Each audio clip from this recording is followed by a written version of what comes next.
Alright guys, one huff back with you. Still June 28th, 2025.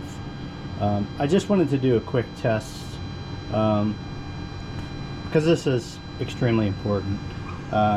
Like I said, I did change out to the Futaba receiver from the Spectrum receiver, and there was a miscommunication.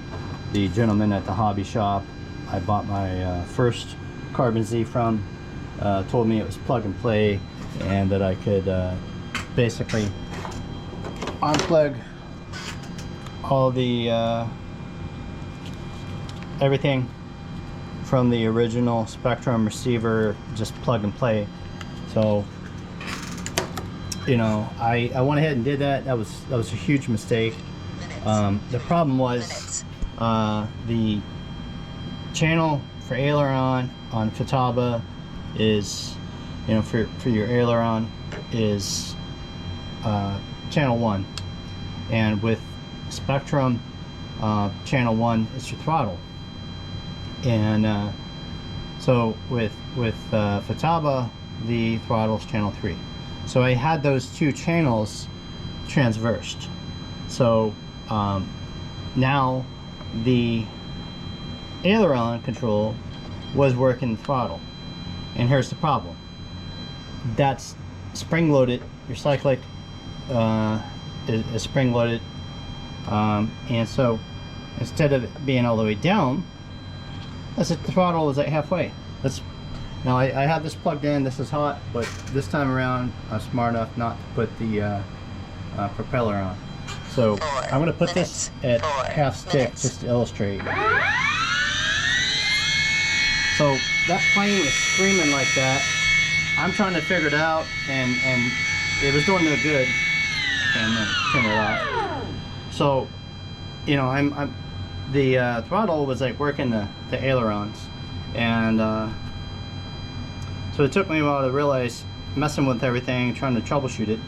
Luckily, I had stuff chalking the wheels, otherwise the plane would have gone careening across my basement and been destroyed before I was even done assembling it. So finally, going like this stopped the propeller. But the catch-22 is you have to undo the battery, and I forget what they call these, EC3, or there's a particular name for it. I'm not an electric guy, so I don't know offhand. So there I was precariously, and I think I actually had the battery in the plane, making it even more, you know, treacherous, because I had a spinning propeller up here, and I'm having to try to reach inside there, trying not to, you know, get cut. And I don't have this all the way in, but like that day I had it all the way in. Well, these things, especially with a brand new plane, they're tight.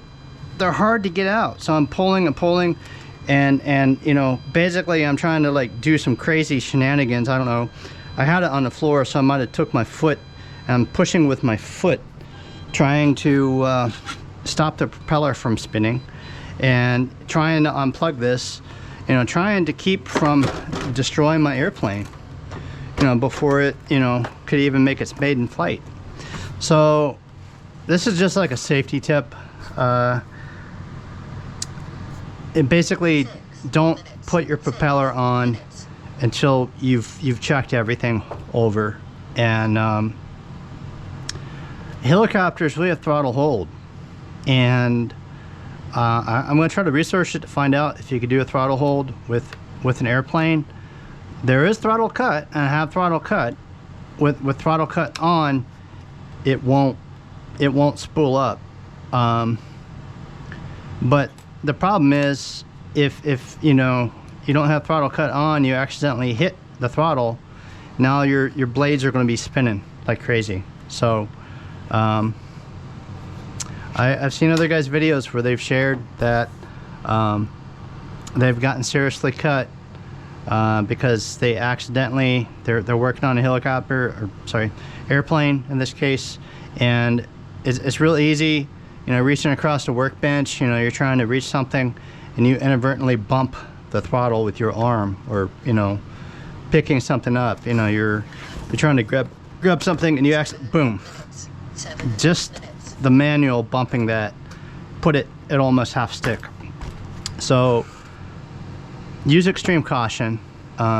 It's one of the reasons I'm not a fan of electric aircraft, because these modern electric motors and these batteries just have like insane power, insane torque, and you know, it's not like the gas or helicopters where you know, you have to pull start the engine, you're holding it, and for me there's a greater margin of safety there because you're able to control it.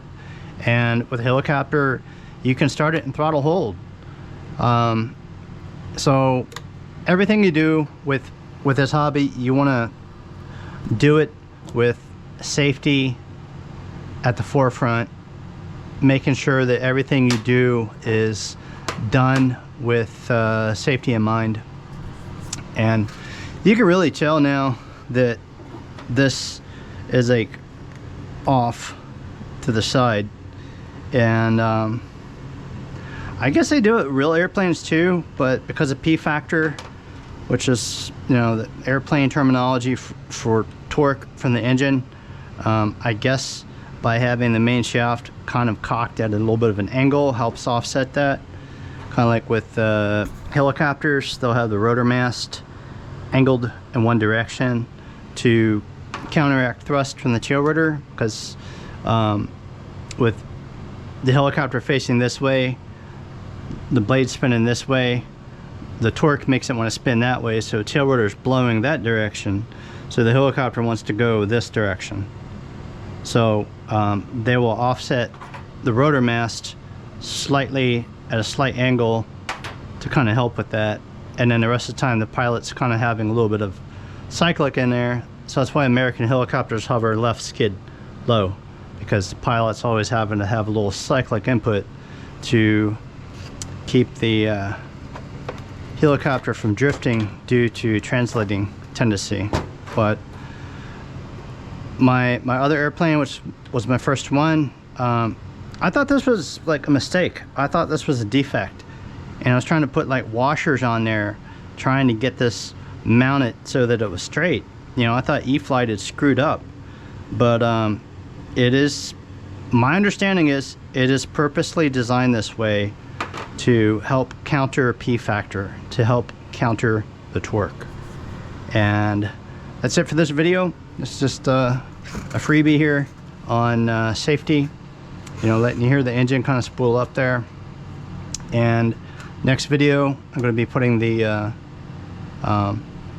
horizontal stabilizer on the back and checking the rod. The rudder rod, the ball link was out too far. I had to screw that in to shorten it so that the rudder was actually straight. All right, thanks for watching, and see you in the next video.